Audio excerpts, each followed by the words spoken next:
Hi everybody, welcome to semester 2 prep for Precal, Pre-AP Precal. This is week 6, and this week I'm going to review with you your knowledge about sequences. Sequences are patterns of numbers. You're going to work with sequences again in Precal, and then you're going to move on to series or summations as they're called. That'll get you ready for calculus. So we're going to review sequences. You have two types of sequences, and both types have two different ways that you can write their formulas or their rules, if we were going to say. So we have two types of sequences. We have arithmetic sequences. Arithmetic sequences are a pattern of adding or subtracting. Geometric sequences have a pattern of multiplying. We can say dividing, but we still always write it like it's a multiply. So if I see that the pattern is it's dividing by 3, I'm not going to say it's being divided by 3. I'm going to say it's multiplied by 1/3. Okay, so we're always going to express a geometric sequence with multiplication. What we're going to work with first, and this is a pretty short lesson today actually, which is great because I know I've had some long ones lately between semester 1 and semester 2. We're going to work with the explicit formulas first. Explicit just means they're right there, they're in your face, they're exactly what you expect them to be, and you can use them no matter what terms you've been given to start with. The most common explicit forms that we have for arithmetic would be that you can find any term in a sequence by taking the value of the first term, that's what this means, a sub 1 means the first term, and adding to it whatever the common difference is. Either it's positive common difference if it's an adding pattern, or it's a negative common difference if it's a subtracting pattern. So you can take the first term and you can add whatever the common difference is a certain number of times. So if you're looking for the 10th term, you're going to take the first term and you're going to multiply the common difference by 10 minus 1, or 9, to get to the 10th term, since you already have the first term. So you're taking the first term and you're going 9 more terms to get to the 10th term. If it was, and this D stands for common difference, by the way. Arithmetic sequences are sequences of numbers with a common difference. A positive difference is if the pattern is adding, a negative common difference if the pattern is subtracting. Now, geometric sequences have a common ratio. We don't ever use a negative.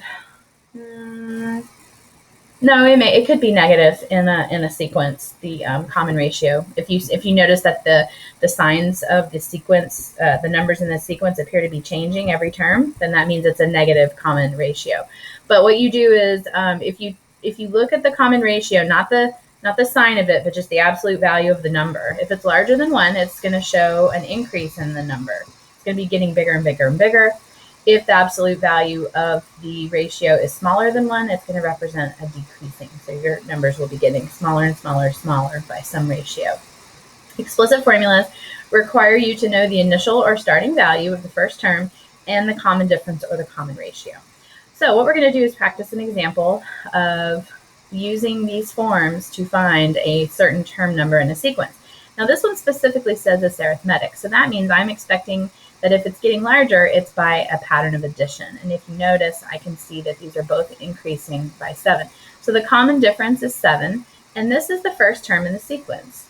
So I can find the 74th term by taking the first term, which is 19, and adding to it 74 minus 1, 73 more terms at 7 apiece.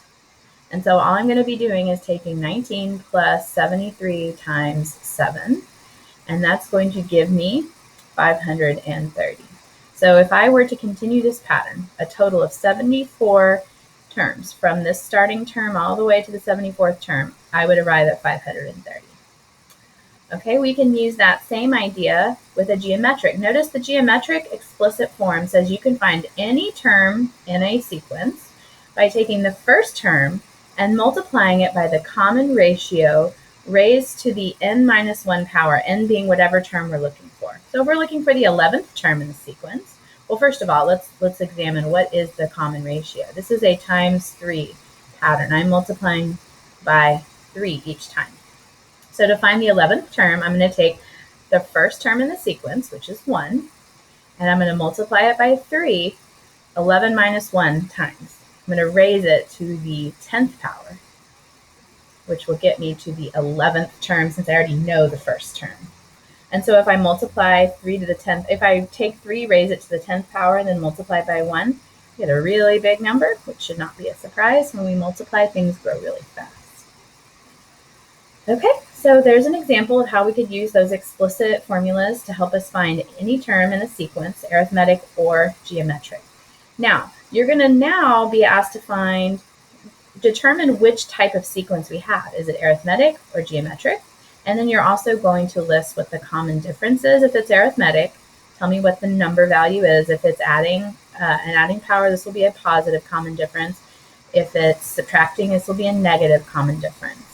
So if we look at this, do you see a pattern to these numbers? I do, and it's not subtraction. I do see that it's decreasing, but I see that these numbers are being divided by 5.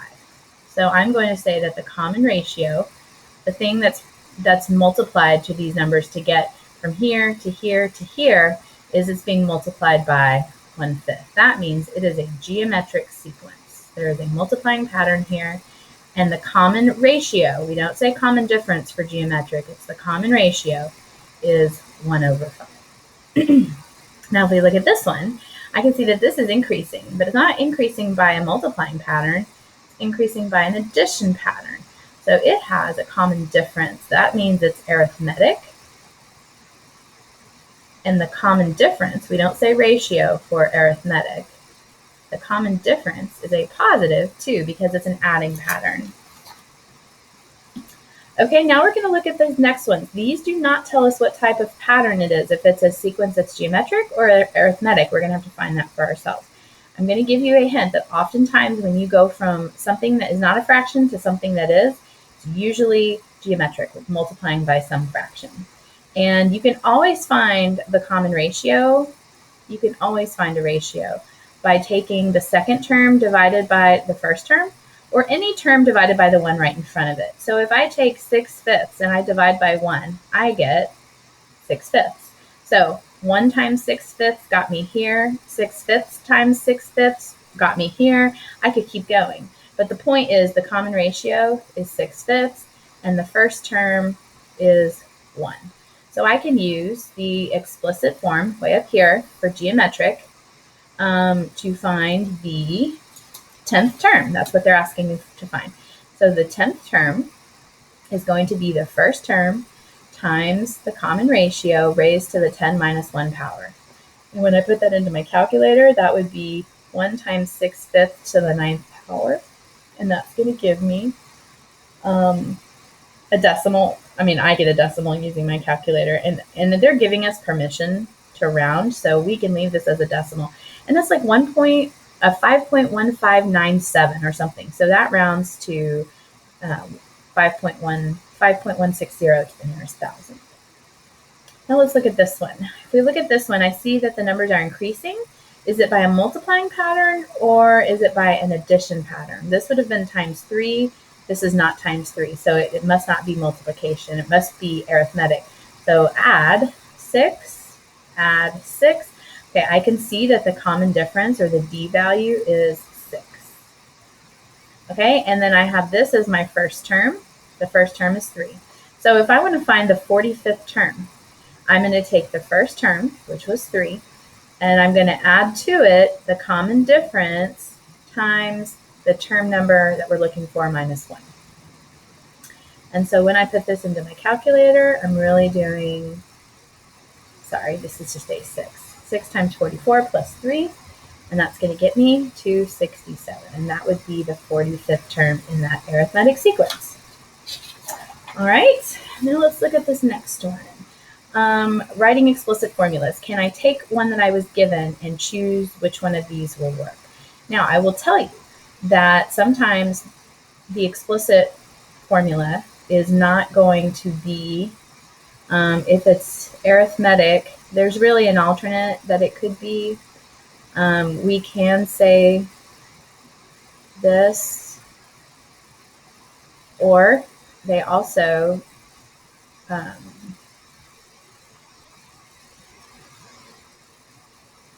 could be this. There is something called the zero term. Now, if you see it, it's the first term. you have to be told that's the 0 term in order to be able to use this.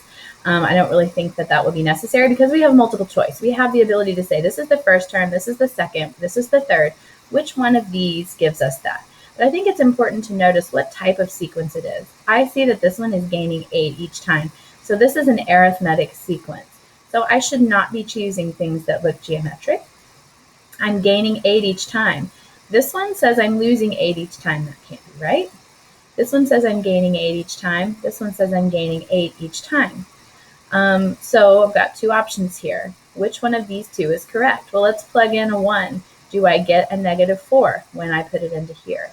If you put in a 1 here, 1 minus 1 is 0, and 0 times 8 is 0, plus 4 is +4. That is not the first term. But let's put it in here. If I take, this is a plus, by the way. If I take a 1, the term number 1, and I plug it in here, 8 times 1 is 8. Add that to -12, you get -4. This has to be the right answer. Okay, and if we had gone back to the 0 term by taking away 8, we would have had -12. So this is basically this version, that alternate version of the arithmetic. Now, this one, we have our first term is 300, we have our second term is 180, we have our third term is 108. These numbers are going down. So to me, I'm like, okay, 300, and then let's take the second term divided by the first term. That would give us, 3/5. So if I were writing the arithmetic form, it would look like this. Now what you're going to see is there is not one that looks like this.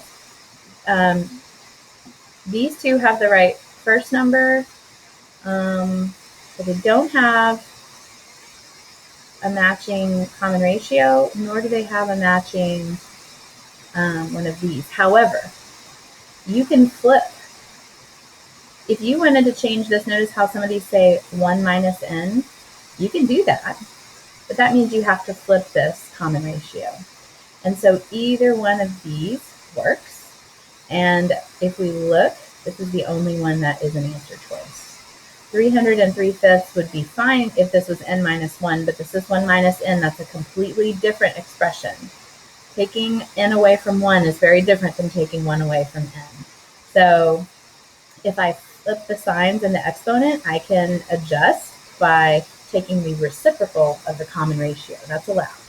Okay, so I'm going to write up here for geometric that you can have that option. Geometric could look like a7 equals a sub 1 times r to the n minus 1.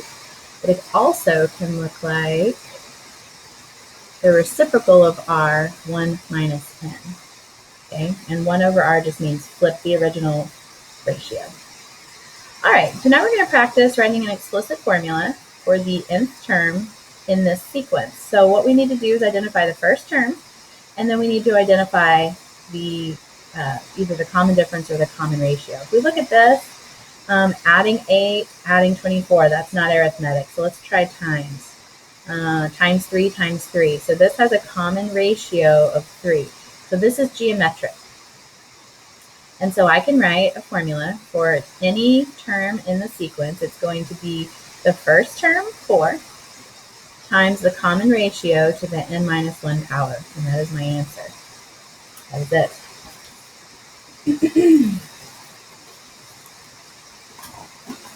Yep, that works. You also could have written 1/3 here and put 1 minus n here, but that's less used. So I would recommend using the example that we started with. Now this one is losing 4 each time. So this is a arithmetic, and the common difference is -4. So I'm going to take this first term, which is 34, and I'm going to take away 4 from it, n minus 1 times. And that would be my answer. You can distribute this if you want and combine like terms, but you don't have to. It's totally allowed to stay in that particular form. Now, the other type of formula that we use in sequences is called the recursive formula. It does use the common difference or the common ratio, but it does not use the first term. You don't have to need, they do not use the initial term in the sequence, but we do need whatever is the term right before the one that we're looking for. So if we're looking for the 74th term, we don't need the first term, but we need the 73rd term, the one right before the one we're looking for. So it's going to take just a little bit more work, but it's not the end of the world. You do have to find the first term, though, when you're writing the formula. So if we look at this tells us that we have a sequence, and the first term is 2. So whatever this is, I know it starts with a 2. And it wants us to get to the 6th term. So here's the 1st, 2nd, 3rd, 4th, 5th, 6th. So we're just trying to get right here to the 6th term. This is the 1st term, the 2nd term, the 3rd term, the 4th, the 5th, and the 6th. And we know the first term is 2. And this tells us that we're taking each previous term and adding 2 to it. So if I take this and I want the 2nd term, I'm just going to add 2 to the 1st term. If I want the 3rd term, I'm going to add 2 to the 2nd term. If I want the 4th term, I'm going to add 2 to the 3rd term. If I want the 5th term, I'm going to add 2 to the 4th term. And if I want the 6th term, I'm going to add 2 to the 5th term. And I end up with 12. And there's my answer. And that's literally all you have to do.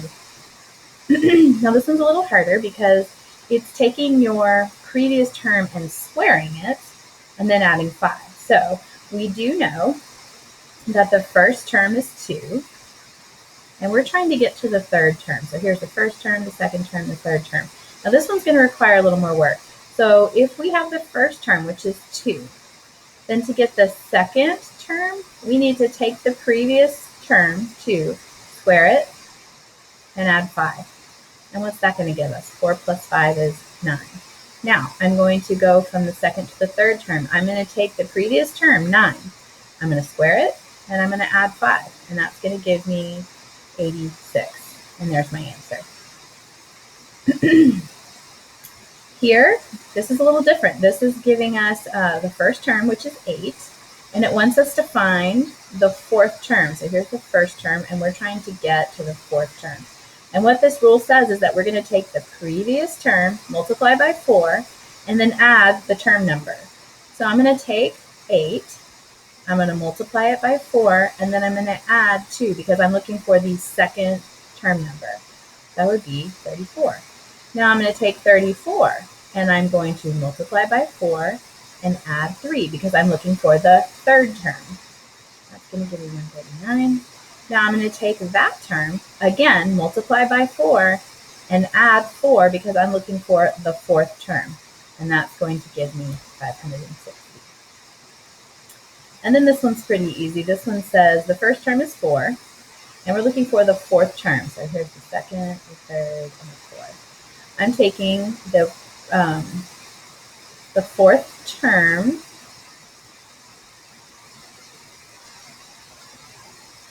I'm taking the first term,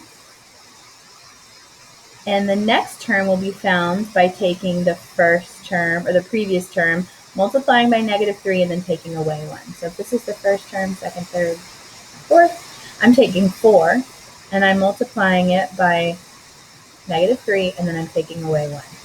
And that's going to give me -13. Now I'm going to do the same thing with -13 to get here. I'm going to take -3 times the previous term and take away 1. And that's going to give me 38. Now I'm going to take 38, and to find the next term, I'm going to multiply 38 by -3 and take away 1. And that's going to get me 115. And there's my answer. So again, recursive requires you to know the term previous to the one you're looking for. And you can continue that to get to whatever term you're looking for. Now, as far as writing recursive formulas, they tell me, and to write a recursive formula, you do have to discover what the first term is.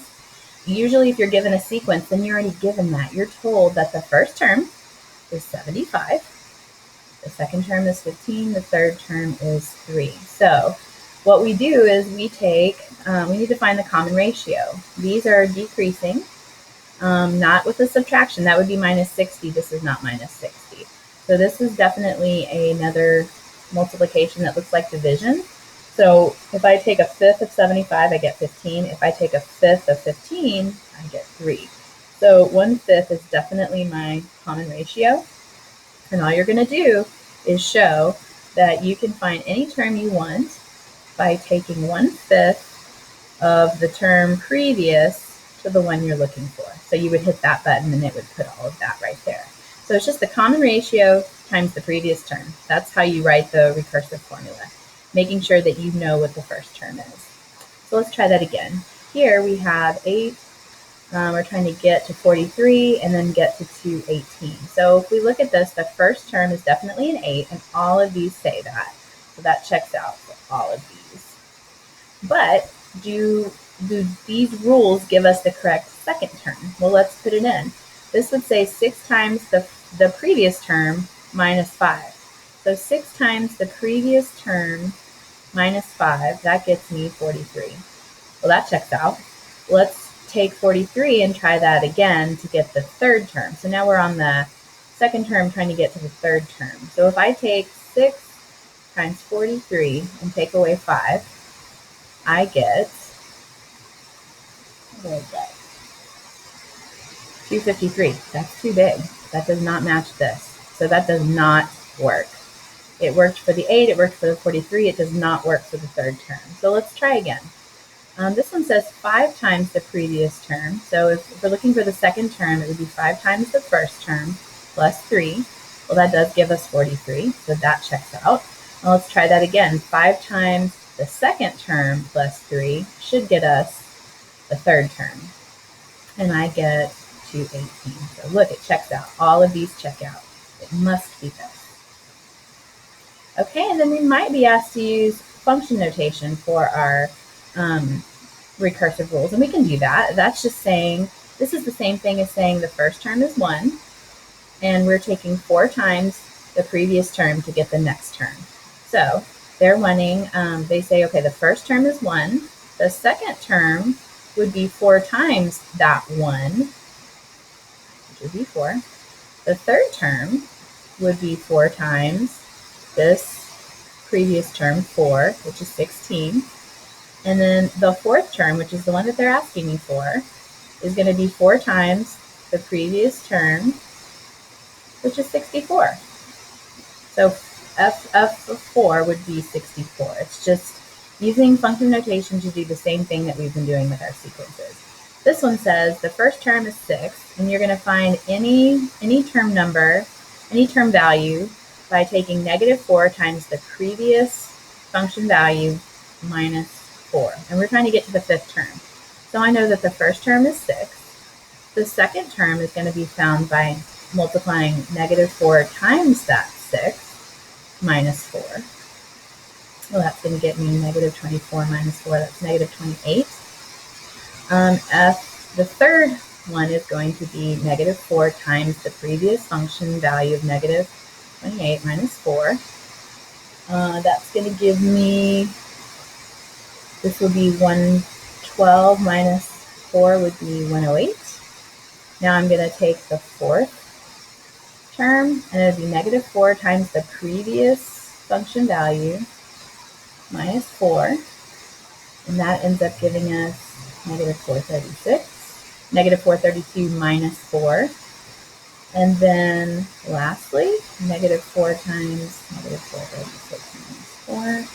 And that ends up giving us 1740. And that is the fifth term. All right. And then can we go back and forth between the two types of rules? Can I take this? This is a explicit sequence formula. And can I turn it into a recursive formula? So what I need to recognize is that this is the first term, and this is the common difference. And so the first term is -3. And all I have to do now is show that it's 2 times whatever the previous term was. So again, just putting that button after the number 2 to show that I'm just doubling from whatever previous term I was given. And then this one gives me a recursive. It says, okay, the first term is a 10, and you can take the previous term and subtract 7 from it. That's what it's saying to do each time. So that's an arithmetic sequence when I'm just taking away 7 each time.